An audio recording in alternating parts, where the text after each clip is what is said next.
Here is a list of equipment needed to take care of your tool.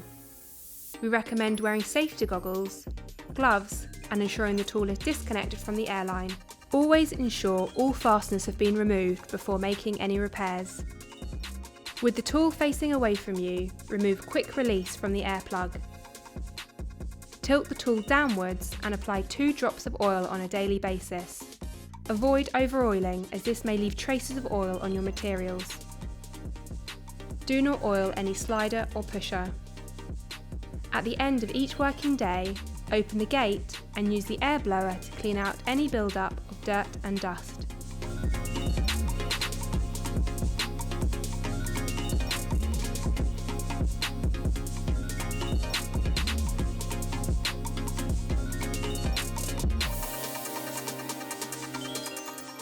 Always ensure there are no fasteners in the tool and that you point the tool away from yourself and others when reconnecting the airline. We recommend testing the tool before use to ensure the trigger mechanism works in accordance with the manual.